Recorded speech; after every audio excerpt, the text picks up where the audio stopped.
Hello, and thank you to Embark for inviting me to present to you today on breeding healthy puppies and sustaining your breed, the goal and how do you get there. And we'll be talking about integration of appropriate health testing into the breeding of healthy dogs and breeding populations. My name is Brenda Bonnett. I'm the Veterinary Science Officer of the International Partnership for Dogs. I'll assume you've can read more about me later if you're interested. The key pieces is that I'm a veterinarian and epidemiologist and have worked for many years on research on many topics, including population studies of health and disease in dogs and other species internationally. Why are you hearing from the International Partnership for Dogs, IPFD? Well, our goal is to enhance the health, well-being, and welfare of all dogs and to support great human-animal interactions. We're international, as is the dog world. We're multi-stakeholder. We believe everybody's needed to solve complex problems in dogs, vets, researchers, breeders, judges, everybody all working together. We present our material fairly impartially, and it's definitely evidence-based and scientific, but also includes that emotional human-animal interaction side of the issues. And we believe we're better together. Collaboration and sharing is the appropriate way forward. Briefly, the outline of today's talk is to look at the big picture for breeding. It's complex. What are the pieces of that puzzle? We'll talk about genetic testing to get the most out of genetic testing, and what are key resources you need to consider and where can you find them. And there's lots of links in this presentation to International Partnership for Dogs, dogwellnet.com. And you can get a copy of this as a PDF later and follow up and read on some of these items. I spoke recently to the Ridgeback Club of Canada at their national meeting, and I like their code of ethics. In it they say that breeders have an obligation to breed, to preserve and improve the breed without exploiting it. And I think that can lead us into talking about the big picture. So let's go through this and talk about what perhaps it means, the big picture of preserving and improving your breed. Well, let's say you want to preserve and improve the breed within its original format, and of course breeds get changed and breed standards get changed, but we talk about the tradition of the original purpose for the dog. However, we get into trouble when we say dogs must be fit for function if the function of a dog is just companionship, that really people only want it to sit on a pillow and look nice. But we tend to think that dogs should be dogs first and breed second. So there's some basic characteristics that if you believe in dogs, you would want them to have. Many kennel clubs, especially the Scandinavian ones, talk about dogs must be able to see, breathe, and move freely. And that should pretty much be a given, I think. And we talk, veterinarians, welfare people, talk in terms of basic welfare using the 5 freedoms. Freedom from hunger and thirst, freedom from discomfort, freedom from pain, injury, and disease, freedom to express normal behavior, and that should be normal for dogs and not reduced or adjusted too much for individual breeds, and freedom from fear and distress.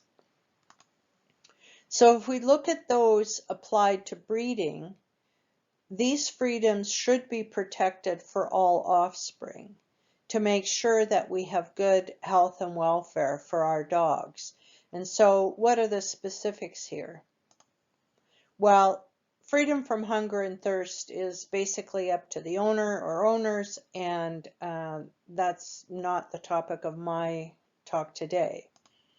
When we talk about freedom from discomfort, there are many inherited characteristics of conformation often that can lead to discomfort, and that could include locomotor issues such as hips and hip dysplasia, elbows, spines, abnormal spines in some breeds, breathing problems due to conformation, and chronic skin conditions. And if we're selecting on conformations that can cause discomfort, then they're going to be inherited, and the puppies will have an increased risk of that problem.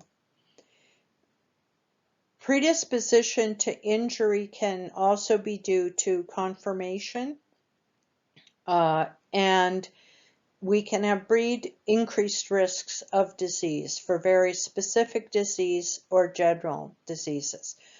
Many of the injuries and diseases can happen at random, but again, there's issues that are probably going to be inherited from certain parents if they are bred. The normal behavior should mean that a dog is able to groom its whole body. It's able to use appropriate facial and tail expressions in dealing with humans and dogs, and then many other characteristics of the behavior. But we're talking here basic behavioral needs of a dog. And then fear and distress. Fear can often be a function of temperament and the raising of the dogs. But again, here I'm talking about inherited issues, and certainly distress. We see that in brachycephalic dogs where there's hampered breathing because of the conformation, but there can be other examples as well. So if we're thinking about the big picture for health and welfare in dogs, we should also be thinking about preserving and improving the longevity of the breed, and that as well as the genetic diversity, because the sustainability of the breed depends on those factors. So that's my view of the big picture that we should be considering when we're breeding dogs. There's a role for health tests here. If we look through some of these conditions that we've talked about being an issue, some definitely have health tests, but some don't. And many depend on a knowledgeable, careful selection of breeding animals to achieve good welfare and good health. They're not as simple as a health test, or a health test doesn't exist for them. So this is something to think about relative to how you're making breeding decisions, and we'll go through that as we go along. So perhaps what I've described as an ideal situation for breeding decisions, what happens in reality? Well, what are your short-term goals? What do you think most breeders' short-term goals are, and which comes first? Is it about producing show-winning puppies? And if that's the case, how many puppies do you think in a litter are going to achieve the characteristics you want? And then what about the rest? Or, in short-term goals, would it be to produce healthy offspring? The question seems to be, can there be a balance in achieving show dogs while protecting the breed? And then for long-term goals, perhaps you want to develop your line, and depending on how you do that, that might involve quite a lot of line breeding. Or again, are you focused on breed health and sustainability? And really, for many of you, you just really want to have some fun with your dogs, and I'm telling you everything's much more complicated than that. And a brief comment here. Show winning and good health and welfare should not have to be in conflict, and in fact aren't for many breeds. So somehow as we move forward, if we're going to breed for dog health and welfare, we have to get a balance between what people want and what dogs need and deserve. And if we understand the spectrum of decisions about health and welfare, can we achieve a reasonable balance? Well, unfortunately, the pandemic taught us that when people really want dogs, all of a sudden a lot of good breeding strategies go out the window and dogs are produced because people want what they want. So it's a challenge. It can be helpful to have some definitions of health and welfare. I mean, everyone says they want healthy dogs with good welfare. All breeders say just that. But specific definitions are challenging and conflicts arise when we try to nail this down. So it's important to remember that definitions exist across a spectrum and words matter, how we define them. So there's a spectrum, and we could define health as the total absence of disease, but how many of us get through our whole life with a total absence of disease? Or we could say we want an absence of preventable disease, or perhaps an acceptable level of disease. And then are we talking about the rate of disease or the risk in one breed compared to another? It becomes complicated. And in welfare, we can define it as the absence of pain and suffering. But again, it might be more realistic to say we want adequate, acceptable welfare. But then how is that defined? Because both of these terms are used quite differently across different countries, different cultures, different groups, breeders versus welfare people, etc. And it is a challenge to work on issues when people aren't really in agreement about what they mean, even if they say, yes, of course we want healthy dogs with good welfare. And then we have to bring in human-animal bond, human-animal interactions, how humans relate to dogs, how dogs relate to us, what we get out of our relationship with dogs. This is a statement from the Brachycephalic Working Group, a very active group in the UK, and they make the statement that maximizing good health and welfare and temperament overrides all other considerations for dogs, and they are working on that relative to the brachycephalic issue, but also to anyone who has interest in dogs to adopt this focus. Well, let's talk about health testing for breeding decisions. Health testing encompasses everything from behavioral assessments to radiographs for hips and elbows to clinical exams for eyes or hearts, and of course, genetic testing. Many of the most important, common, and severe conditions, however, that affect breeds don't now and never will have a simple health or DNA test that can identify carriers. It's complicated genetic inheritance, or it's just so many factors that come together in conformation, etc., that it isn't going to be something where there's just a health test, yay or nay. And so that's where we say the big picture is important when choosing dogs for mating and for the breed. And there's a reference there to a blog with a little more information about that. Well, a key consideration about health testing is great. You should do it. It's appropriate that you do it. But then you have to act appropriately based on the findings. So do you just go through the motion of x-raying hips, elbows, spines, etc.? or do you actually follow some rules and recommendations when you get those test results?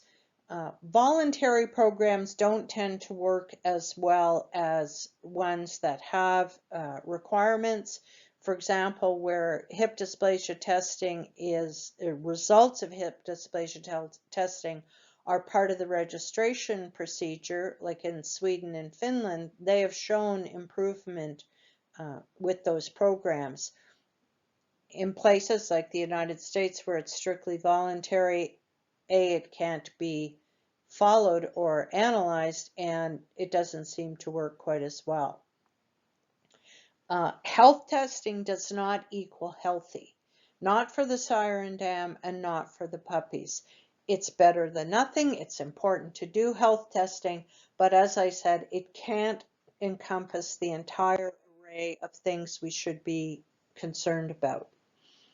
Genetic testing, the choice of genetic tests within a breed should be ranked relative to the importance of the conditions that they represent and the other conditions in the big picture for the dog.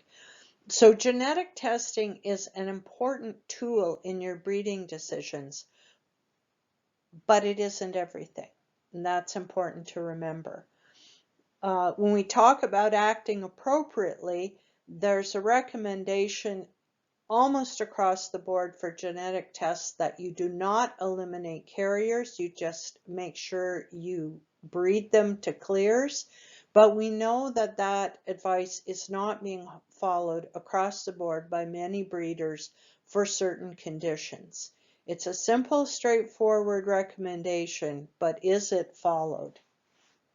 And we have some more resources for you to read about that as well.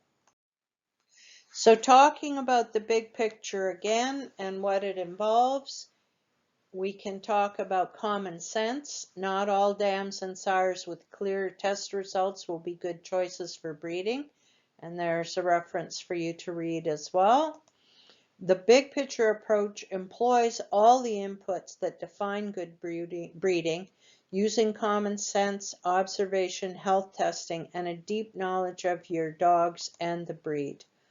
Good breeders use appropriate health testing and genetic testing, but health testing alone does not make someone a good breeder. And common sense also suggests that any sign of disease, skin, eyes, breathing difficulties, other problems in any dog should preclude it from breeding. This is law in some countries. Help! There's so much here, but most of it's to think about, and you can take some time and do it later. And there are resources to help you. IPFD has many tools. It has many blogs and write-ups and information from other kennel and breed clubs. But the two most relevant to health testing are the harmonization of genetic testing for dogs, which is a database of basically all tests, genetic tests that are available for dogs from some genetic test provider. We call them GTPs. And I'll go through this resource a little bit, and it has a lot of information on the tests, the applicability to specific breeds, as well as information on the conditions being tested for.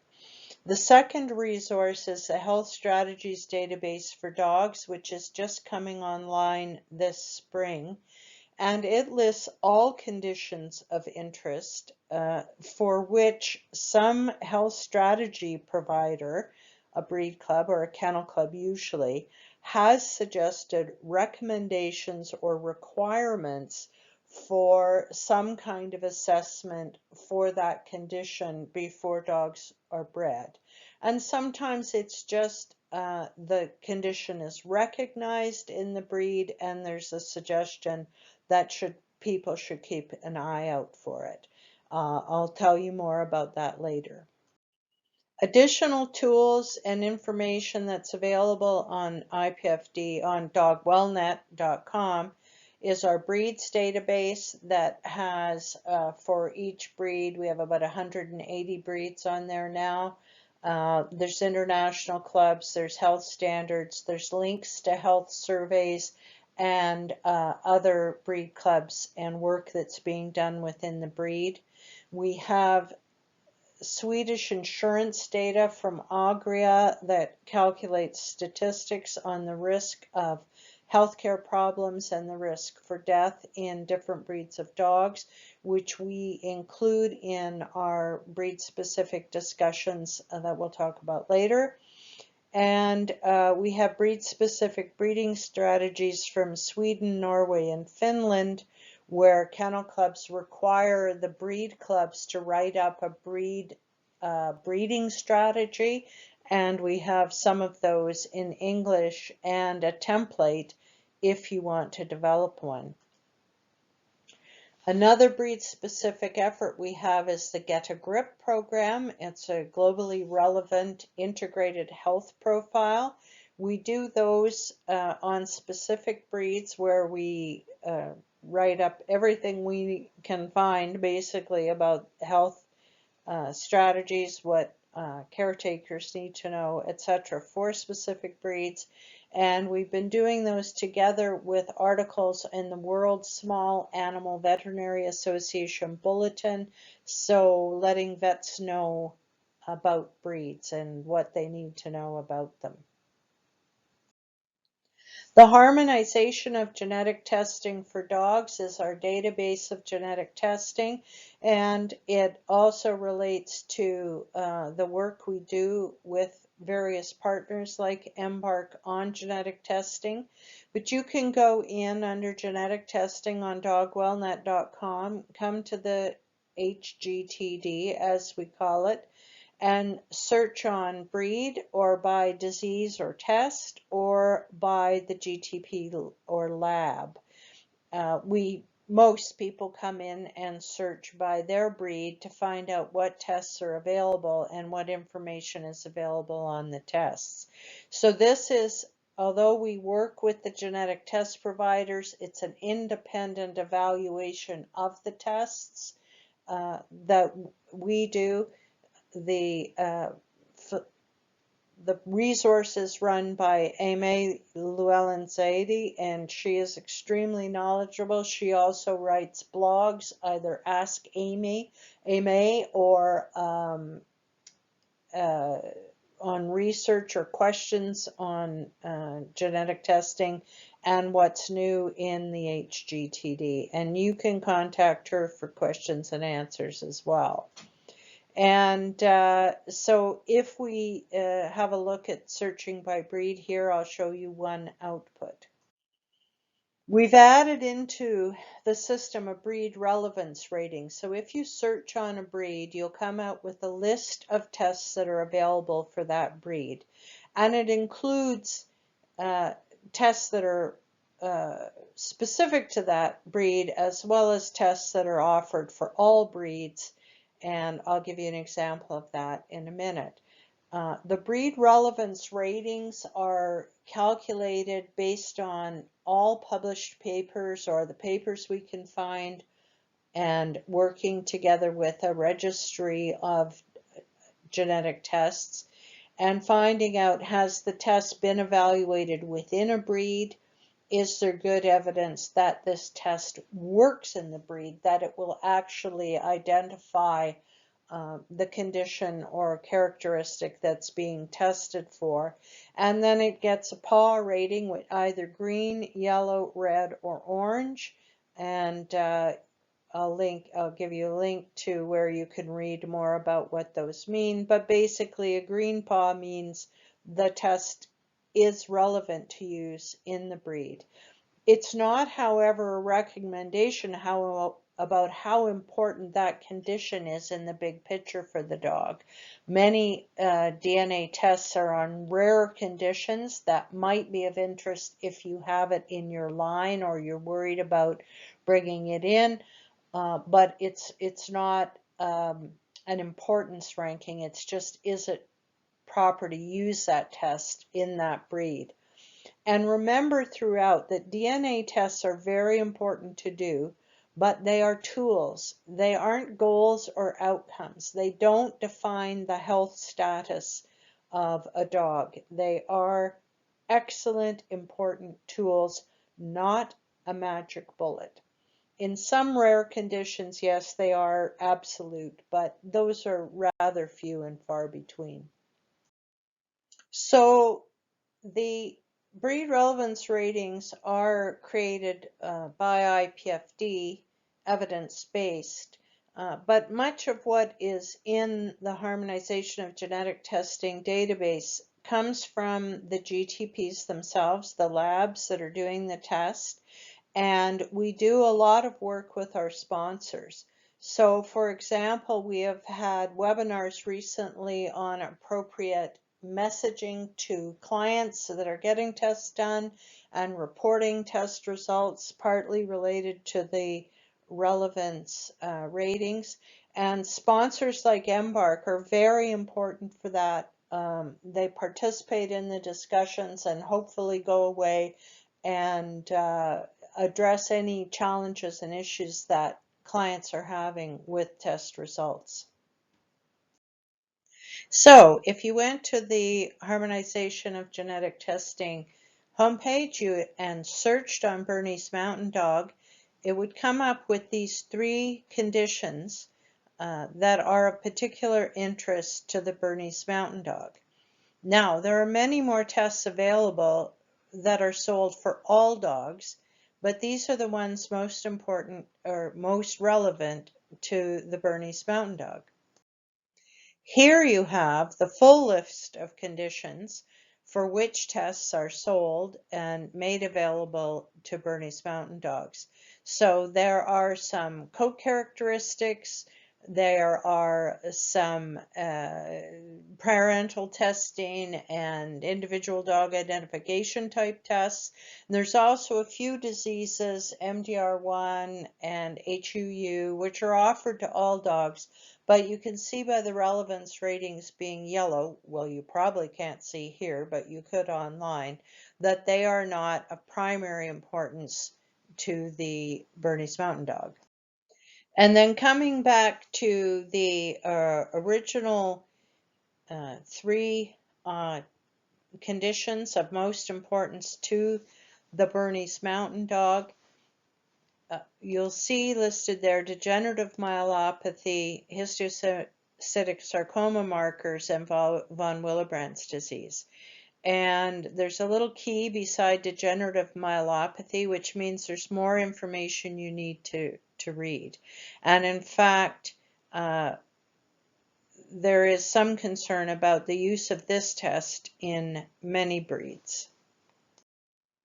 So we have several new resources on correcting the confusion around degenerative myelopathy. There is my blog on Dr. Gerald Bell's article and an infographic. And many breeds and breed clubs will have to reconsider how they use this test in the light of this new information. But we don't have time for that today. So as I said, that's an example of what you would get by breed, searching by breed, but you can also use this database to learn more about the tests or diseases, and you can reach them from the list of the breed by clicking on the disease name, and it'll take you to the information of the test or disease, or you can go in a priori and select and look at the condition. And then there's also the possibility to look at the GTPs or labs. Our health strategies database that we are developing is going to be coming along soon.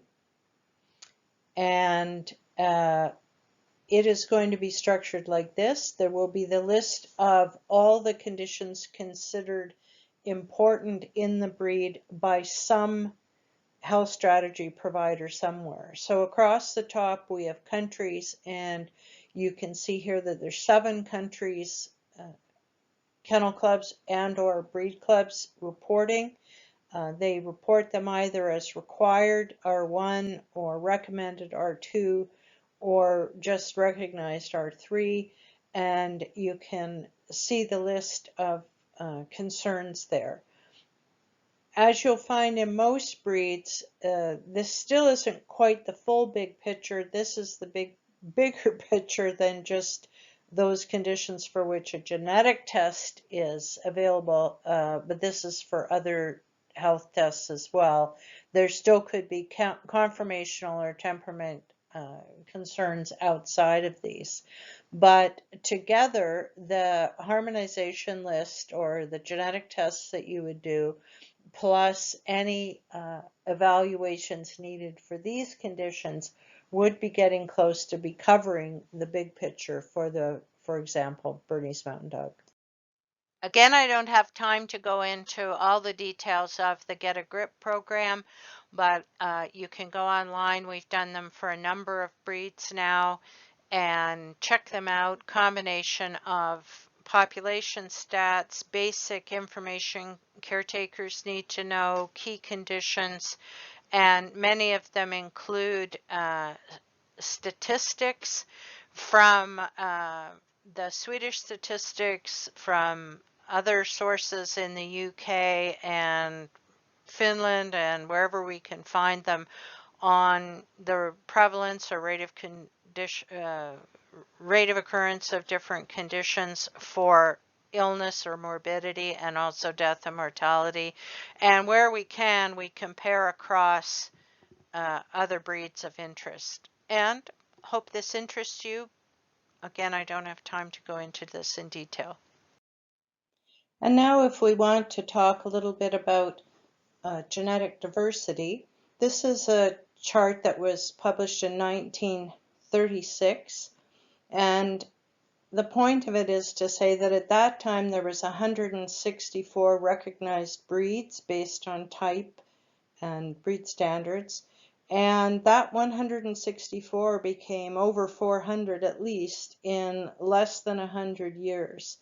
And how did this happen? All breeds occur through selective breeding, which means line breeding and inbreeding by definition. We have concerns about selective breeding and line breeding and inbreeding, but we have to remember that all the good things that we have in the diversity of dog breeds also came from selective breeding. But we have to be careful how we use that practice.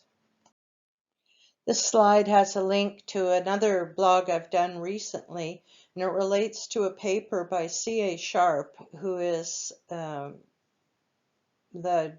developer of ASHGI, the Australian Shepherd Health and Genetics Institute, on downside for inbreeding, it's time for a new approach. Well, that was written in 1999. It's still a concern.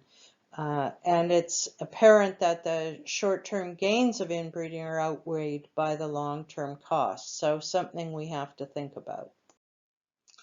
How can inbreeding and its impacts be reduced? The Nordic kennel clubs are careful to look at inbreeding rate and with an aim to maintain health. Many breeds have a recommended maximum number of offspring per individual dog for females and especially for males to reduce the popular sire effect. In Germany, there's a project with Great Danes using older dogs in breeding, waiting till you see the longevity and health of that dog and its offspring, then using the semen in producing more dogs. Sweden has the calculations for all members of the kennel club, and you can calculate an inbreeding coefficient of a proposed litter and make sure that it doesn't exceed the average for the breed. And similarly in Finland, for example, for Ridgebacks, the breed club recommendation is to keep the maximum 5-generation inbreeding coefficients at 6.25%. And those are coefficients of inbreeding calculated on pedigrees. As you probably know, the other way to calculate coefficients of inbreeding is to use genomics, and Embark has a big project, and they have been coming out with the COIs on many breeds. The genomic COI is felt to be more accurate because it doesn't simply presume that all dogs in one litter get 50% of their parents' material. And so genomic COIs are better to use for an accurate representation of diversity.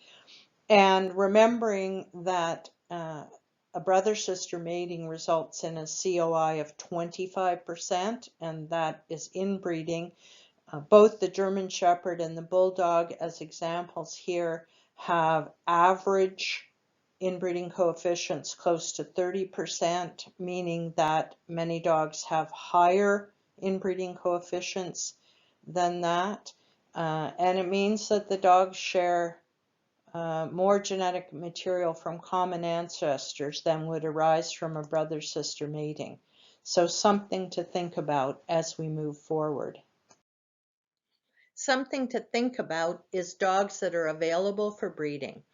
In 2020, 32.9% of the litter complement of AKC registrations were individually registered. So those are pups born that end up individually registered. That's less than 1/3 of puppies born that are available as potential breeding stock for pedigree dogs, meaning 2/3 have been lost of the current genetic diversity. If the selection of breeding stock is further narrowed by only showing specific types and then only using show-winning males or using dogs and bitches for too many litters, this decreases further. Bernese Mountain Dog estimates are that 43% of pups registered in 2020 were registered in 2020, but earlier estimates suggest that of registered dogs, only 9 to 12% of eligible dogs were actually bred. And we know that Bernese Mountain Dogs are showing a lowered lifespan, cancer, reproductive problems, all issues that are associated with poor genetic diversity. In Black Russian Terriers, like 73% of pups born are registered. So something to look at in your own breed. The other way of looking at this is to say, where are you at now? What you see is what you got from what you did. So you can look within your breed and ask yourself, what is the evidence that people in your breed have been selecting for health and longevity and good temperament? What is the evidence that people are selecting for the benefit of the breed versus personal achievement? Are dog exhibitions and shows embracing diversity within the breed, or are they stuck on a type?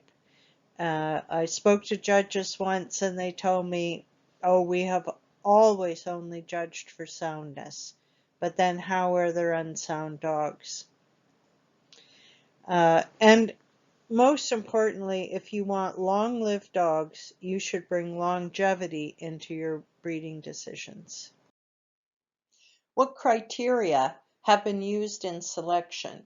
Has there been, for example, overuse of popular show-winning sires with some dogs producing a huge number of puppies? Is there a narrow view of type or desirable appearance? Most breed standards allow for diversity, but if judges choose dogs at the far ends of the spectrum and move in a certain direction, this can limit diversity. And that is versus a broad informed view of overall health, longevity, and performance in the breed versus narrow view of type.